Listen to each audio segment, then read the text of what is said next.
हरे कृष्णा सभी दोस्तों को। चले हम आज का सेशन स्टार्ट करेंगे और बात करेंगे। आ गया टैरिफ का न्यूज, आ गया सुप्रीम कोर्ट का ऑर्डर और हो गया कहानी खत्म ट्रम्प टैरिफ का। भैया ट्रम्प साहब ने एकदम से पूरा मार्केट को हिला करके जो रखा है टैरिफ के नाम पर, कभी उठाओ पटक पूरा ग्लोबल मार्केट को एकदम से अस्त व्यस्त करके रखा है। अब उसका कहानी खत्म हो चुका है क्योंकि सुप्रीम कोर्ट का ऑर्डर आ चुका है। और भैया सुप्रीम कोर्ट ने साफ साफ एक ही वर्ड में बात किया है कि ट्रम्प साहब ने जो भी लगाया है टैरिफ वो इलीगल था, पूरा इलीगल था। यहां पे कुछ भी भाई कानूनी रूप से कुछ हुआ नहीं, बस ट्रम्प साहब ने अपना जो है पावर का इस्तेमाल किया और कुछ नहीं हुआ। तो चलिए जी, आज हम इस पे पूरा डिटेल में बात करने वाले हैं कि क्या क्या चीजें हुई और क्या क्या इंपैक्ट होगा पूरा ग्लोबल मार्केट पे। यह हमारे लिए बहुत इंपॉर्टेंट है आज जानना। तो ये जो इन्फॉर्मेशन है बहुत इंफॉर्मेटिव होने वाला है, तो आज का वीडियो भी बहुत इंफॉर्मेटिव होगा और शायद वन ऑफ द बेस्ट ये जो है इंफॉर्मेशन होने वाला आपके लिए। तो पूरा वीडियो को जरूर देखिएगा और वीडियो अच्छा लगे तो लाइक कीजिएगा और कमेंट करके जरूर बताइएगा। तो चलिए बात करते हैं यूएस सुप्रीम कोर्ट ने क्या क्या चीजें बोली है। सबसे पहला अगर हम बात करें यूएस सुप्रीम कोर्ट का, उन्होंने सीधा जो है ट्रम्प ने जो टैरिफ लगा रखा है ना, उसको सीधे रिजेक्ट कर दिया। और रिजेक्ट करके क्या बोला गया कि भैया आपने जो भी टैरिफ लगाया वो इलीगल है। आपने बिल्कुल लीगल तरीके से तो आपने काम ही नहीं किया। लीगल क्या होता है और इलीगल क्या होता है? ट्रम्प साहब ने सीधे बोला कि इमरजेंसी सिचुएशन था जिसके कारण हमने टैरिफ लगा दिया। ये इमरजेंसी क्या हो गया भाई आपको? और बाद में की गवर्नमेंट को तो इमरजेंसी नहीं हुआ, आपको कितना इमरजेंसी था कि आपने जो है ये टैरिफ लगा दिया एकदम से, कुछ ना देखा ना सुना ना किसी से पूछा। तो भैया सुप्रीम कोर्ट ने सीधे बोला कि आपको जो है आपको कांग्रेस का यूज करना चाहिए ना, कांग्रेस के थ्रू जाना चाहिए। कांग्रेसनल ऑथोराइजेशन भी तो बनी हुई है ना। अब देखो ये कांग्रेस का मतलब ऐसा नहीं है कि हमारे देश वाला कांग्रेस पार्टी, नहीं, ये कांग्रेस का मतलब है पार्लियामेंट, वहां का जो पार्लियामेंट है उसके थ्रू आपको जाना चाहिए। ये ट्रम्प मतलब आपको टैरिफ लगाना भी था तो आपको पहले जो है अपने पार्लियामेंट में जाकर के इस जो है प्रस्ताव को, आपको ये प्रोपोजल को रखना चाहिए कि हम टैरिफ लगाना चाहते हैं ग्लोबल बेसिस पे, है ना। और वहां पे आपकी भी पार्टी होती और भाई अपोजिशन की भी पार्टी होती, उसके साथ में आप देख लेते वहां पे जो भी भाई ऑर्डर निकलता, जो भी ऑर्डर पास होता है ना, उसके प्रोसेस के हिसाब से आप टैरिफ लगाते। लेकिन आप तो सीधे व्हाइट हाउस से अनाउंसमेंट कर रहे हैं कि आज 50% का टैरिफ, तो कल 25% का टैरिफ, तो कभी 100% का टैरिफ, तो कभी 200% का टैरिफ। एकदम से कभी मार्केट ऊपर चला जाता, कभी धड़ाम से नीचे गिर जाता। भैया एकदम से आपने लोगों को एकदम से उनका कैपिटल को स्वीप करवा दिया, पूरी तरह से लोगों को बर्बाद कर दिया, एकदम से पूरा ग्लोबल मार्केट को चौपट कर दिया, है ना। तो भैया अब सुप्रीम कोर्ट ने बोल दिया है कि भैया आपने जो भी किया ये सारा कुछ गलत किया, आपने इलीगल बोल दिया गया, एकदम से इलीगल। ओके चले, ये हुआ।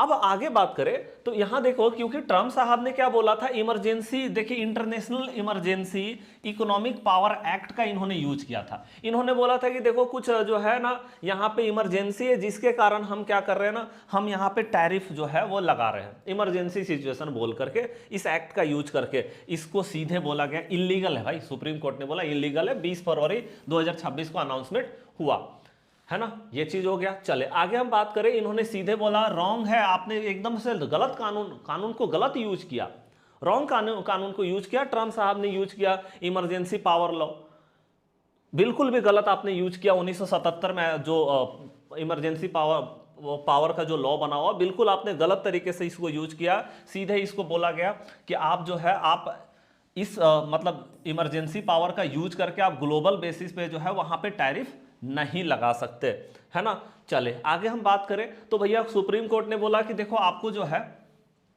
ठीक है, यहां पे हमारा क्या होना चाहिए, देखिए हमें जो है कांग्रेस का, मतलब सुप्रीम कोर्ट ने बोला आपको भैया कांग्रेस का यूज करना चाहिए, आपको कांग्रेस के थ्रू मतलब अपने पार्लियामेंट के थ्रू जो है प्रोसेस के हिसाब से जाना चाहिए, ना कि आप व्हाइट हाउस से सीधे ऐसा काम नहीं कर सकते, है ना, कि आप सीधे व्हाइट हाउस से जो है ये अनाउंसमेंट कर दे कि हाँ टैरिफ लग जाएगा। आपको प्रोसेस से जाना चाहिए। कोई भी अगर देखो हमारे इंडिया में भी अगर कोई भी नियम लगता है, कोई भी हमारा प्रोपोजल होता है, कोई भी लॉ बनती है, तो वो कहीं ना कहीं पार्लियामेंट से पास होती है। ऐसा तो नहीं है कि प्रधानमंत्री मोदी जी जो है एकदम से रात में अनाउंसमेंट कर देंगे कुछ भी चीज़ को, भाई उसका प्रोसेस है कुछ भी, या प्रेसिडेंट जो है वो एकदम से अनाउंसमेंट नहीं कर सकते।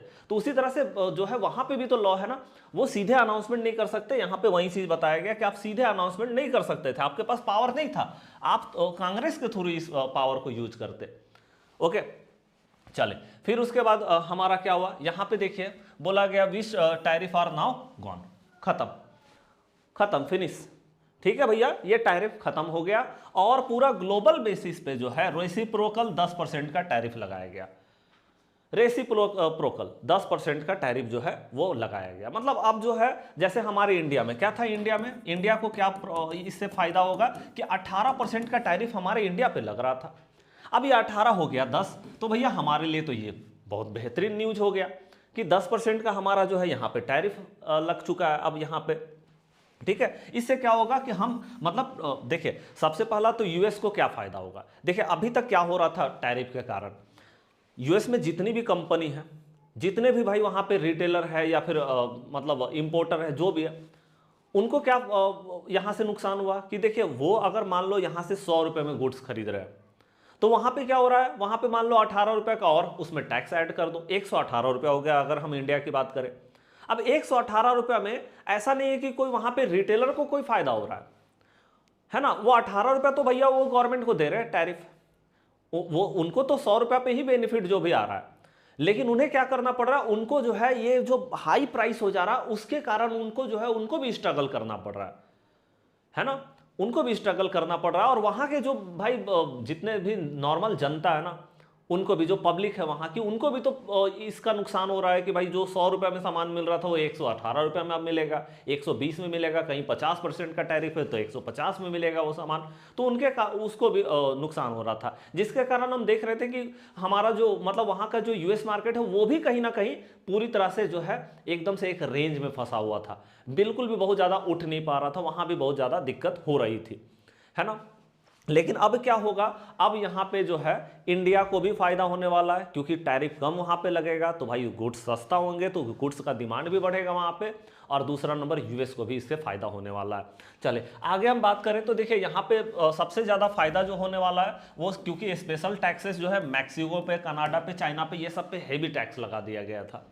अब इनको जो है इनको फायदा हो रहा है क्योंकि 10% का टैक्स जो है ग्लोबल बेसिस पे अनाउंसमेंट कर दिया गया। लेकिन अब देखिए, लेकिन हम जानते हैं कि कुछ स्पेशल गुड्स है जैसे स्टील हो गया, एल्युमिनियम हो गया, मतलब कुछ मेटल्स की गुड्स है जिसमें कुछ स्पेशल डिफरेंट लॉ के हिसाब से कुछ स्पेशल टैक्सेस लगाई गई थी, उनमें जो है उनमें टैक्स अभी भी एज इट इज ही रहने वाला है, लेकिन बाद बाकी गुड्स जो है उसमें 10% का टैरिफ लगा दिया गया है। चले आगे हम यहाँ पे बात करें तो और क्या होगा, देखिए जितना भी मनी मतलब ट्रम्प साहब ने, ट्रम्प गवर्नमेंट ने जो है जितना भी यहाँ से टैरिफ के ये में 175 बिलियन डॉलर जो है कलेक्शन किया है टैरिफ का। लेकिन आप जानते हैं कि जब सुप्रीम कोर्ट ने वहाँ पे अनाउंसमेंट कर दिया है कि ये जो आपने जो भी टैरिफ लिया है वो बिल्कुल इलीगल था, तो क्या ये पैसा वापस होना चाहिए, इस पर कोई स्पेशल अभी अनाउंसमेंट आया नहीं। लेकिन अगर हम ऐसे बात करें, एक जनरली बात करें, तो क्या ये पैसा जो है वापस होना चाहिए, आप कमेंट बॉक्स में जरूर बताइएगा कि क्या ये पैसा को गवर्नमेंट को वापस करना चाहिए, है ना। ऐसे हमें लगता है कि वापस होना चाहिए, ये पैसा वापस करना चाहिए गवर्नमेंट को। लेकिन हम देखते हैं इस पर क्या अनाउंसमेंट आती है, वो तो आने वाले टाइम में जब अनाउंसमेंट आएगी तो हम देखेंगे उस पर, और उस पर हम फिर चर्चा भी करेंगे, है ना। अब यहाँ पे बात करें तो भैया यहाँ पे ट्रम्प साहब ने अपने बचाव में, क्योंकि ट्रम्प साहब भी तो बचाव करेंगे ना अपना, उन्होंने अपना बचाव किया है, उन्होंने बोला हम नया प्लान लेकर के आएंगे, नया एडमिनिस्ट्रेशन लेकर के आएंगे, नया नियम लेकर के आएंगे, नया लॉ लेकर के आएंगे, और नए लॉ के हिसाब से क्या करेंगे, द ट्रम्प एडमिनिस्ट्रेशन, उनका जो प्रशासन है वो बोलती है कि भैया हम नया जो है एडमिनिस्ट्रेशन लेकर के आएंगे, नया लॉ के हिसाब से जो है हम क्या करेंगे, यहाँ पे फिर से हम टैक्स इम्पोज करेंगे, डिफरेंट तरीके से फिर से हम यहाँ पे क्या करेंगे, टैक्स इम्पोज करेंगे, फिर से हम यहाँ पे टैरिफ जो है वो लगाएंगे। तो देखिए सिंपली हमको तो ये पता ही है कि जब तक ट्रम्प साहब जो है वो गवर्नमेंट में रहेंगे, जब तक वो पावर में रहेंगे, तब तक ये उठम पटकी वाला जो कहानी है ना वो चलता ही रहेगा। ये उठम पटकी वाला कहानी जो है ना वो कभी खत्म होने वाला नहीं है। हमने लास्ट टाइम भी जब गवर्नमेंट आई थी पावर में तब भी हमने देखा था, और इस बार तो बहुत ज़्यादा जो है उठम पटकी हमें देखने को मिल रहा है। तो वो चलता ही रहेगा। हो सकता है ये कुछ और नया कानून लेकर के आ जाए और टैरिफ लगा दे, है ना। लेकिन चलिए, अभी तो इंजॉय करने का टाइम बिल्कुल है, क्योंकि पूरा ग्लोबल बेसिस पे 10% का टैक्स, और इसका इम्पैक्ट ये होगा कि पूरा ग्लोबल मार्केट जो भाई ये टैरिफ के कारण एकदम से जो है ना एकदम फेस कर रही थी, यहाँ पे मुश्किलों का सामना कर रही थी, अब इससे थोड़ा निजात मिलेगा और थोड़ा बहुत रिकवरी देखने को मिलेगा और कुछ हायर हाई देखने को मिले मार्केट में। अब हम अपने इंडिया की बात करें तो इंडिया में आप देख सकते हैं, क्योंकि हमारा मार्केट जब क्लोज होता है, जब मार्केट क्लोज होती है तो हम किसको यहाँ पे एनालाइज करते हैं, तो हमें पता है कि जब मार्केट क्लोज होती है तो हम गिफ्ट निफ्टी को एनालाइज करते हैं। तो हम देख रहे हैं कि गिफ्ट निफ्टी में एकदम से उछाल आया है और 300 पॉइंट ऊपर चढ़ करके भाई मार्केट खड़ा है। तो जब मार्केट मंडे को 23 फरवरी को हमारा ओपन होगी तो लगभग हम देखेंगे कि एक बड़ा गैप अप लेकर के मार्केट जो है वहां पे ओपन हो सकती है। तो ये हमारे लिए बहुत अच्छी बात होने वाली है। और आने वाले टाइम में आईटी सेक्टर, जो कि हम लगातार देख रहे थे कि आईटी सेक्टर में कोई रिकवरी आ नहीं पा रही थी, वहां पे भी हमें रिकवरी आता हुआ नजर आएगा, क्योंकि हम जानते हैं कि हमारा आईटी सेक्टर जो है सबसे ज़्यादा इन्फ्लुएंस होता है यूएस मार्केट से। साथ में अगर हम यूएस मार्केट की भी बात करें तो आप देखेंगे US30 डाउ जोन्स जो है वो लगभग 0.5% से ज़्यादा बढ़ा है, और आने वाले टाइम में और बढ़ोतरी देखने को मिल सकता है। S&P 500 0.78, नास्डेक की बात करें 0.8% का, और एनवीडिया जो कि दुनिया की सबसे बड़ी कंपनी अभी है, इसको हम बात करें 1% से ज़्यादा, और 1.5% से ज़्यादा एप्पल में बढ़ोतरी देखने को मिला है। तो आने वाले टाइम में हम उम्मीद करेंगे कि ट्रम्प साहब बहुत ज़्यादा और कुछ ना हाथ पैर मारे और सुप्रीम कोर्ट का जो ऑर्डर है वो स्टे रहे, तो हमें बेहतर मोमेंटम देखने को मिलेगा। और अगर कुछ ऐसा हुआ, ट्रम्प साहब के द्वारा हलचल किया गया या वो कुछ नया, क्योंकि हम जानते हैं उनका ईगो हट होता है भाई, तो अगर कहीं ईगो में उन्होंने कुछ नया कानून लगाया तो हो सकता है फिर से मार्केट में एक जो है उठम पटकी वाला कहानी देखने को मिल जाए। लेकिन हम देख रहे हैं अभी थोड़ा अस्थायी मार्केट हो सकता है। तो ये हमारे लिए ये टाइम जो है इंजॉयमेंट करने का टाइम है। पूरा ग्लोबल बेसिस पे ग्लोबल मार्केट में इंजॉयमेंट चल रही है, और जब मार्केट ओपन होगी मंडे को तो बेहतर जो है मूव देखने को मिलेगा और बेहतर टाइप से मार्केट ओपन होगी। तो चलिए अब हम मिलते हैं नेक्स्ट क्लास में। वीडियो अच्छा लगा तो लाइक करके कमेंट करके जरूर बताइएगा। तब तक के लिए जय हिंद, जय भारत।